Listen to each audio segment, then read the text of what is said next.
Good evening, Houdat Nation. Brendan Boylan here alongside my partner, my sidekick. I actually might be his sidekick. We'll have to figure that one out. But we got Bob Rose here with me, Saints News Network pregame show, New Orleans Saints taking on the Tampa Bay Buccaneers. And Bob, before we get started, how are you? The holiday season, we're on the last weekend before Christmas. Is all the shopping done? It never feels like all the shopping is done when you have kids. But I got to feel like, 98, 99% of it is done. I got a good bulk of the wrapping done, last night after everybody went to bed, even though it meant me staying up till about 2:30 a.m. So we're coming along. As far as personally, I think I've retorn my rotator cuff or reblown out my ACL 2 or 3 times, this season just in covering this injury-plagued team. Well, before we get into the injuries, and oh man, we have plenty to talk about coming up. Whether it's injuries, whether it's COVID, let's give our sponsors their credit for the day. We are brought to you by Navigate Hope today. Navigate Hope is a 501c3 nonprofit that was formed as a result of personal struggles to find resources, education, and support when it came to mental health in the community. Navigate Hope's mission is to provide mental health education and resources for schools, first-line responders, veterans, and the local community. And in that process, work towards a community without shame, where all of those who need support get the help they deserve. To find out more about Navigate Hope or how to get involved, head to navhope.org. Well, Bob, I said we have plenty to talk about, and let's start right from the jump. For anybody that's a Saints fan that's been under the rock the last few days or just caught up with all that Christmas stuff we were talking about, Sean Payton will not be coaching the New Orleans Saints this evening. He tested positive for COVID-19 for the second time. Remember, he was the first NFL player or coach to test positive all the way back when this started in March 2020. So he's tested positive for a second time. It'll be Pete Carmichael who will be calling the offensive plays. Dennis Allen will serve as the interim head coach for the time being. That's a big blow. We saw what this team and how this team responded to having 8 coaches miss all the way back against the Carolina Panthers because of COVID-19. But now you're talking about one of the best, if not the best, offensive mastermind in all of the NFL. How do you think this is going to affect the New Orleans Saints? Brandon, I'm really interested to find out myself. Listen, I have always believed that Dennis Allen and Pete Carmichael were both highly qualified coaches. Carmichael was very instrumental during the week at, putting in the game plan. And when he called the offensive plays way back in 2011 for about a 4-week stretch, when Sean Payton injured his leg against, ironically, the Tampa Bay Buccaneers, I think we all remember that record-setting 2011 squad. They had their most productive games of that record-setting season when Carmichael was calling the plays. So I believe Pete is a quality offensive mind. Dennis Allen does have head coaching experience. For those of you that don't know, he was the Oakland Raiders coach. He headed up that dysfunctional franchise for a little over 3 years. But he at least has experience on the sideline, which is why the Saints hierarchy decided to put him in charge of the sideline moves. But I believe that Peyton's absence could affect the defense more than the offense, because as I just said, I believe Carmichael could be a quality play caller. Taking Dennis Allen away from his primary defensive responsibilities, and just heaping all that extra responsibility of being just the game day coach could very well affect the defensive game planning and the strategy on the fly, which is a dangerous roll of the dice when you are playing Tom Brady and a very talented Tampa Bay offense. Well, you're absolutely right. And one thing I want to mention about that 2011 team, a lot of people point towards 2017, 2018 as their favorite teams that didn't get the job done. Personally, for me, it'll always be 2011. That was one of my favorite seasons, favorite Saints teams of all time. That was even before I was covering the team. But that was a really fun New Orleans Saints offense to watch. We talked about Sean Payton being out. You get Cameron Jordan back this week that I think is a big bolster for the defense. You mentioned that they're going to be taking on Tom Brady, who actually the Saints have had his number throughout his time in Tampa Bay for the most part.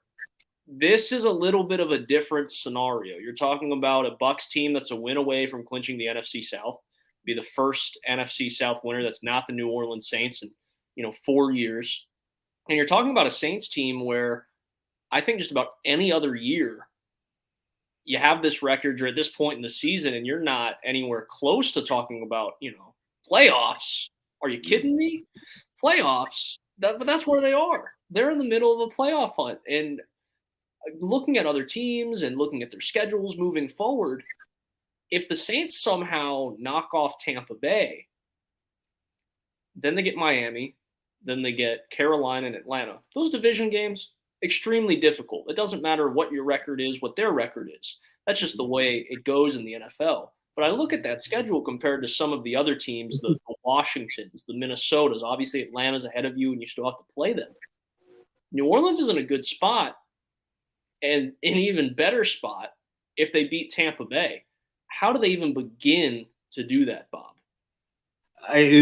First and foremost, you have to beat Brady. You have to beat up Brady, and I mean every single play. I don't just mean on a couple plays. You have to get in his face. You have to bring interior pressure. You have to be physical with his receivers. And when Brady starts stomping his feet. And literally, and this is not hyperbole. This is literally when Tom starts crying to the referees and pointing and yelling on the sidelines. You're in his head. And unlike some of the many of the other greats, that's why one of the many reasons why Tom Brady will never be the greatest of all time, in my opinion. Because Joe Montana, John Elway, Dan Marino, Drew Brees, you couldn't get inside their heads. Yet Tom, every single significant loss that Brady has had in his career, that's exactly what's happened. And that's what you have to do to beat them. You have to steal possessions from the Buccaneers. You have to come up with turnovers, and you just have to beat the bejesus out of him. To do that, you actually have to stop the Tampa Bay running game first. Make them one-dimensional, and then you can unleash that pass rush. You could be a little bit more aggressive with the blitz when you have as much talent as the Saints do in the secondary, as long as that talent plays up to par.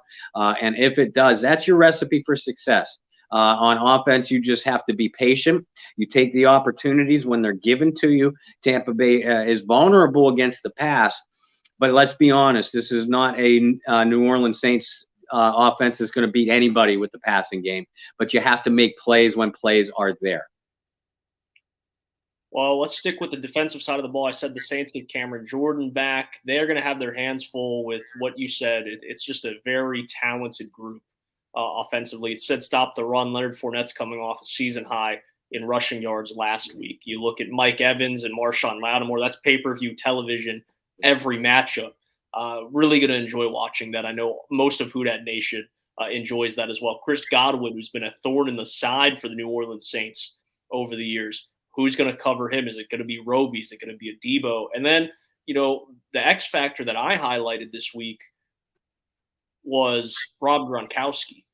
And while Gronk has certainly lost some steps from the prime of his career, he's still so dangerous in the red zone, so dangerous on third down. The chemistry with Brady, over 90 touchdowns between the two of them. Is it going to be a CJ Gardner-Johnson assignment? Is it going to be a Malcolm Jenkins assignment? The Saints just have a lot of X's and O's and matching up to do. And like you mentioned earlier, with Dennis Allen having head coaching responsibilities, who do those responsibilities to make mid-game adjustments fall onto, and how are the Saints going to do so? So out of those few guys that I had mentioned, I'd named, I know you said you have to start the run, and that starts with stopping Leonard Fournette, and the Saints weren't able to do that last year in the playoffs, and that was one of the big things in that matchup with Tampa Bay.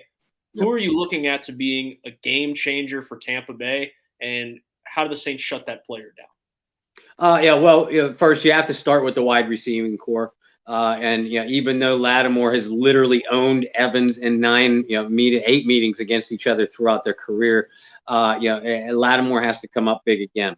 If he can, that will allow you to kind of bracket Chris Godwin who, like you said, has been a thorn in the Saints' side. If you can bracket Godwin and if a Debo or Roby, play up to their potential, really a little bit beyond, their capabilities at this point in their career. At that point, you need Demario Davis, Quan Alexander, and or Pete Werner to come up big in coverage against not only Gronkowski, but O.J. Howard, Cameron Braid, and Leonard Fournette out of the backfield. If they can hold up, if the Saints linebackers can contain mainly Gronkowski, but those other names I just mentioned, then you can focus your defensive backfield, Gardner Johnson, P.J. Williams, and your safeties. That's when bracketing Godwin and even giving Lattimore help over the top against Evans. That's when it comes in big, and you still have a free guy to kind of use as a roamer or a blitzer, be it Malcolm Jenkins, Gardner Johnson, or one of your linebackers. We've talked a lot about the New Orleans Saints defensively. Let's talk about them offensively. We mentioned Sean Payton out with COVID-19. That's a huge blow to the offense. But how about this injury report that came out, Bob? No Kenny Stills tonight, no Ian Book, Ken Crawley on the defensive side with Caden Ellis. But I think the two biggest names on this injury report, and they've been banged up week after week after week. They're both banged up with knee injuries. It's Teron Armstead and Ryan Ramczyk, both backup tackles against this blistering defensive seven of Tampa Bay, and especially from the edges. How do you keep Taysom Hill upright? And you said it best, is Tampa susceptible to the pass this season, but with Taysom Hill, and he's got a lot of slack in his NFL career for passing the football and his accuracy. And one thing I always like to point out is how well the New Orleans Saints had kind of game planned around that, especially the 4 games he started last season. He completed over 70% of his passes, but you already have an inaccurate quarterback. You throw mallet finger on top of that. You saw the ball literally slip out of his hands against New York last week. New Orleans has to find ways to take advantage, especially against a team that is in the bottom third against the pass this year. But without 2 tackles, that's going to be all that more difficult. Yeah, it absolutely is, especially with a Tampa Bay edge rush that has Shaq Barrett, Jason Pierre-Paul, and Joe Tryon. A couple strategic things that they could do. First of all, when Taysom drops straight back, you have to eliminate those 7 and 9 step drops. That's going to throw the timing off between your quarterback and receiver, and that forces your tackles to hold up longer than they're capable of holding up in coverage. I mean, we saw the Saints have problems with that even when Ramczyk and Armstead was in the lineup with 7 and 9 step drops. If they do that, with James Hurst, who I'm a big fan of, James Hurst and Carpenter or whoever plays on the other side, with Carpenter or Mills, Taysom Hill might not make it out of the first quarter because he'll get killed. More often than not, I would rather see, and I have seen the Saints have some success with this the previous 2 weeks. You roll Taysom Hill out. You give him some run pass options. And I'm just fine, by the way, if he chooses the run out option out of those, 95% of the time. But you roll him to your right, and you bring 2 trailers off of the line of scrimmage. A tight end, which we saw him, we've seen him develop some chemistry with Nick Van in that formation, and maybe a guy deeper downfield, whether it's a Traquan Smith or a Lil Jordan Humphrey. You realize at that point, and then you maybe have a check down option on the backside for Taysom to stop his roll, plant, and look the other way, sort of towards the middle of the field. I realize that's a dangerous throw, but that's your last resort. So you have 3 targets out in the passing game. You have your other, pseudo receivers blocking, and you give Taysom, the opportunity. Okay, 1 decision, 2 decision, or run. You simplify the game for Taysom. You get him on the move, which plays to his strength, and you kind of establish a rhythm that way. I'm glad you brought up Nick Vanette because I think he's been very good for New Orleans since his return from injury. Some tight end news: Garrett Griffin going to IR for New Orleans. Adam Troutman was activated off IR. And another big one, not so much IR, but just being back to health with COVID-19. Mark Ingram is back tonight. With some of those tight ends and Troutman returning, the play of Nick Vanette, and then you get Ingram to pair with Kamara, how vital are those pieces going to be to this New Orleans Saints offense in terms of keeping the ball out of Brady's hands and maintaining drives?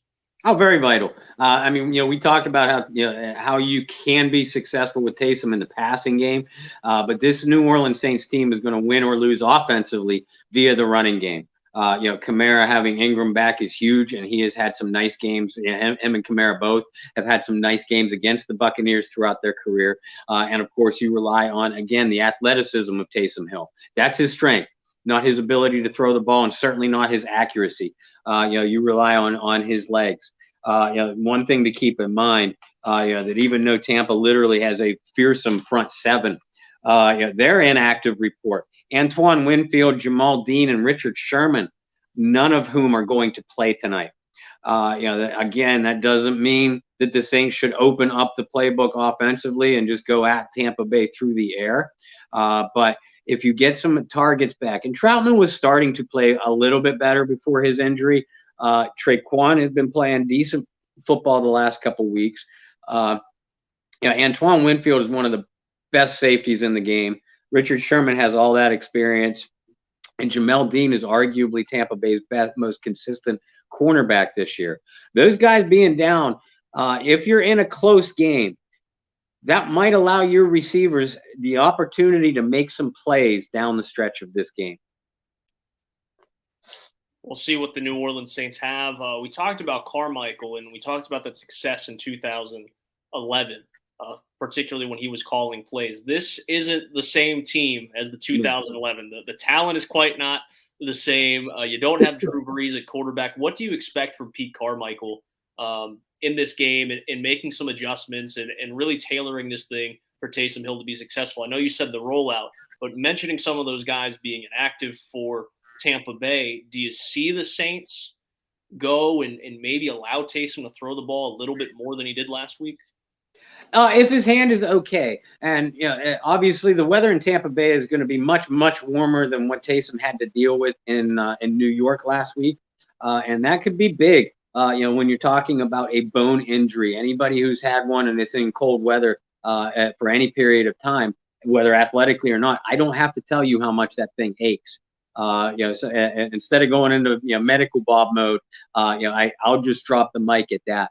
But yeah, if Taysom can grip the football okay, I do see some quick, deep hitters, especially early in the game, to kind of probe at Tampa's secondary. A defensive backfield that has made plays. They're among the tops in the league in interceptions, but they've given up a lot of yards too.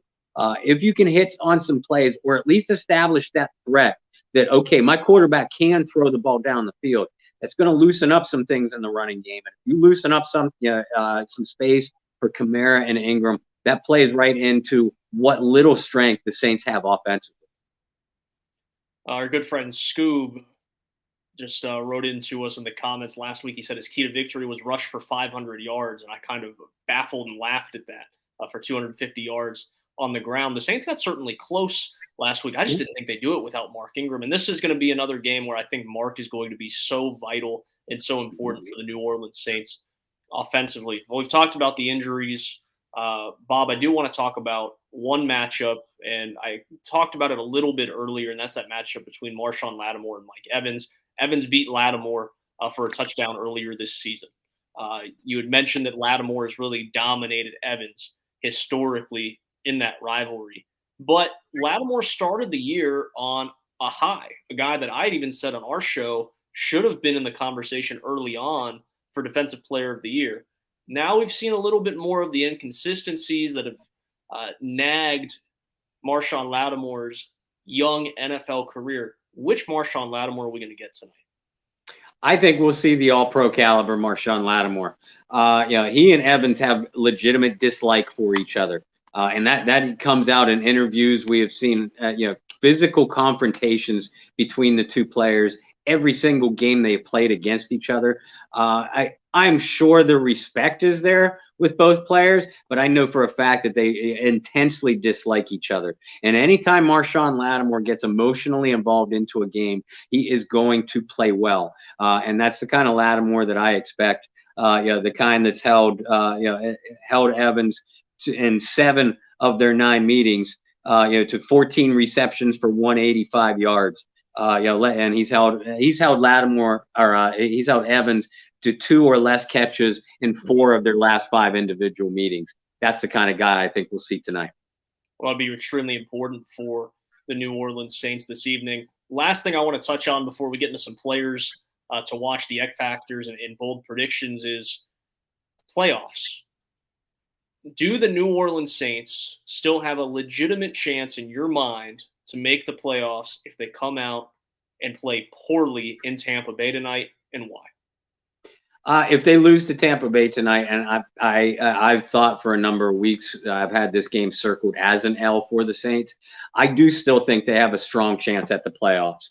Realistically, you have to win, your last 3 games against Miami, Atlanta, and Carolina, and you probably need some help. But right now, coming into today, there were vying for realistically 2 playoff spots. There were 7 teams with 6 or 7 losses. So New Orleans is still right in that mix, even if they drop to 6 and 8 tonight. But like I said, winning tonight will certainly help their cause, but losing by no means puts the nail in their coffin. We'll just have to see. I'd mentioned earlier, I think that the Saints are right in the middle of it. And personally, I think 3-1 with some help over these last 4 would certainly put New Orleans in. Last little bit on the playoffs. Lots of fans are really split on if they want to make the playoffs. Do you want to make the playoffs? Do you want to get a draft pick? I've been saying for the last few weeks that playoff experience is so invaluable, even for a team that has been in the playoffs consistently over the last decade or so. Where do you stand on that? And maybe you could give some insight from your perspective to the fans on why you lean the way that you do. First of all, the fans that want this team to tank or are rooting for them not to make the playoffs, I'm not going to call them not real fans, but you clearly haven't been paying attention to this organization, and I question your own life as far as whether you've ever played a competitive sport. There's no quit in this team, shorthanded or not. They're going to fight down to the bitter end. And tell me, guys, the New York Giants won 2 Super Bowls in the 2000s. I believe they were 9-7 in both of those seasons. The Arizona Cardinals went to the Super Bowl coming off of a 9-7 season and qualifying for the playoffs. I could cite a couple other examples. Those are just the most recent ones. So all you need to do is get into the dance, as Bum Phillips used to say. And tell me you wouldn't consider this a success. New Orleans sneaks into the playoffs. You're going to draw a high seed, be it Tom Brady and the Buccaneers or Aaron Rodgers and the Packers. Tell me you wouldn't consider the season a success if the Saints snuck into the playoffs and sent either Brady or Rodgers home with an upset win. That is just that to me would be almost as good as a Super Bowl berth. I'm right there with you. And I think, and I've said this on my podcast, I've said this here over the last few weeks, considering the amount of adversity New Orleans has faced this year, and you could go week by week and find something if you really wanted to. And I'm not even talking injuries. I'm talking about other things that are completely out of control. Everything. It's a success if this team makes the playoffs. Quite frankly, it's a success that they're even in the playoff conversation, because I guarantee to you, Bob, and you and I have watched enough football over the years, any other team in this position, I'd say 99% of teams that find themselves in a position like this would have already started tanking or would have already been knocked out of the playoffs or mathematically eliminated. It says a lot that the New Orleans Saints are even here. It says a lot that they're continuing to fight. And you can see these guys, whether you follow them on social media, whether you see their pure emotions while you watch the broadcast, these guys still want to win. Yeah. And it bothers them a lot when they don't. It just says a lot about this team. I think it's an ultimate success that they're even in this conversation. If they go to the playoffs and they get blown out in the first round, that's a win. That's a successful season, because not a lot of teams who play 3 quarterbacks even get to that point. A lot of teams without the 2019 Offensive Player of the Year don't get to that point. I mean, there's so many things that have not gone the Saints' way. So I'm 100% with you, Bob. Make the playoffs. Fight for it. It's 100% worth it. And I hope we see the best of the New Orleans Saints over these last 4 weeks. And they're facing a lot of adversity tonight. So wouldn't it be something to go into Tampa Bay and take care of business as well? But let's get into some bold predictions. Let's get into our thoughts on what we think the score of this game is going to be. Bob, we'll start with you. Saints fans, Who Dat Nation, I think it's going to be a tough night to watch. I believe the Saints have the defense to make Tom Brady to give Tom Brady a long night, and they have the scheme, the personnel and the momentum to do so. But Brady just plays too well too often when the lights shine the brightest. And the bottom line is, I don't think the New Orleans Saints have enough offensively, to match Brady's score for score. The Saints played above their heads in beating Tampa Bay on Halloween. Something that Brady's a big revenge guy. One of the few things that I respect about TB12. Yeah, that's true. I don't even respect him, Saints fans. But I think he's going to look to prove a point. Again, the Saints can win this game, but it's going to take an avalanche of turnovers and an awful lot of quarterback pressures, literally on every single down. And I just think that that's a lot to ask. I think the game will feel closer than what it actually is. With Brady putting a few fourth quarter scores up, to kind of run away with it late in the fourth quarter. I'm going to go with Tampa Bay 27, New Orleans 13. We said it last week, and we were proven wrong just by a little bit. We both agreed there was no way in heck that this team could put up 30 points, even against the New York Jets offensively. And what do you know, Bob? They proved us wrong. And I don't think that's going to be the case today. I don't think the Saints are going to put up 30 points, especially if they win the game. I think the only way New Orleans wins this football game is if it's low scoring. Mm-hmm. Turnovers are going to be a necessity. 3 and outs will be just as crucial. And that's extremely hard to do against Tom Brady. And the refs. Let's not forget that. Let's call a spade a spade. Leave it to Bob Rose to throw that one out. It's reality, folks. And, I know where you stand with Tom Brady. You've watched a little bit more football than me in your time. And for me, Brady's going to be a top 5 guy. And that's just kind of the generation that I'm in, right? And for New Orleans to have had his number as much as they've had since he's been in Tampa Bay, I think that's outstanding. I think that says a lot about New Orleans. I don't see this one as much as a revenge game as maybe you were saying earlier, but I certainly think there's a lot to prove for Tampa, and especially with the NFC South title on the line tonight, they have a lot to play for. New Orleans has a lot to play for as well with the adversity they have to overcome, but I don't see it being enough. I'm with you, though, Bob. I think Brady might get a garbage touchdown or 2 to make it look on the scoreboard like it was a little farther away of a game than it actually is. So I think Tampa's going to take this one by the final score of 24-10. I think New Orleans and their defense keep it close long enough to make it a ball game, but Brady's able to pull away in the fourth quarter. Well, guys, we will be back for halftime, and we'll be so happy to see all of you guys. Always happy to see the people that join us every week, people like D, Derek, Scoob. I know I'm missing a few, but those are the first 3 that just pop up in those comments. You guys are great. We love seeing you week in and week out. They know where to follow you, Bob, but we have some people in here that don't. So where can they find you? Folks, I could be followed on Facebook, Bob Rose, or jump over on Twitter at BobbyR2613. Myself, Brendan, John Hendricks, Kyle Mosley, we could all be found at the Saints News Network, at Saints News on Twitter, or go to the SI.com page, where the 4 of us are honored to provide New Orleans Saints coverage for the Sports Illustrated team channel. And for myself, you can follow me on Twitter and Instagram at BT Boylan, and follow all of our work with the Saints News Network, saints.media, if you need something a little easier to punch in for the URL. And follow John Hendricks on Twitter. He'll be live tweeting from Tampa Bay today. I know he had some problems getting some of his luggage. I'm sure he's happy just to have his laptop. Yeah, he has no clothes that I know of.